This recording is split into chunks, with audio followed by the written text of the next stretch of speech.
हम और आप जब भी बाजार जाते हैं तो हमारी कोशिश होती है कि हम अपने परिवार के लिए सबसे हरी, सबसे ताजी और सबसे चमकदार सब्जियां खरीद कर लाएं। लेकिन क्या आपने कभी सोचा है कि जो सब्जी आपकी थाली में पोषण परोसने वाली है वो कहीं आपके पूरे परिवार के लिए धीमा जहर तो साबित नहीं हो रही। इन दिनों एक ऐसी कड़वी और खौफनाक सच्चाई सामने आई है जिसे देखकर समझ नहीं आता कि बाजार में बैठा शख्स सब्जियां बेच रहा है या फिर रंगाई पुताई का कोई ठेका चल रहा है। सोशल मीडिया से लेकर बाजारों तक एक वीडियो तेजी से वायरल हो रहा है जिसमें सब्जियों को केमिकल और रंग के गाढ़े घोल में से गुजारते हुए एक व्यक्ति साफ नजर आ रहा है। जो सब्जियां कुछ देर पहले तक मुरझाई हुई और सूखी हुई दिख रही थी, वे उस रंग की बाल्टी में डूबते ही अचानक एकदम हरी, चमकदार और ताजी दिखने लगती है।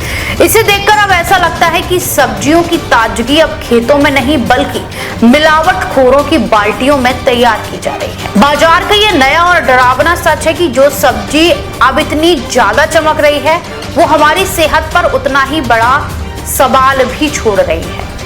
हम सभी को यह अच्छी तरह समझना होगा कि हमको अपनी थाली में शुद्ध पोषण चाहिए। इन रसायनों और पेंट से की गई कोई बनावटी कलाकारी नहीं। मुनाफे के लालच में अंधा हो चुका इंसान ही आज इंसान की जान का सबसे बड़ा दुश्मन बन बैठा है और उसका नुकसान कर रहा है। इन सब्जियों को कृत्रिम रूप से चमकाने के लिए जिन सिंथेटिक रंगों और खतरनाक रसायनों का धड़ल्ले से इस्तेमाल किया जा रहा है वे सीधे तौर पर हमारे शरीर को गंभीर रूप से बीमार कर रहे हैं।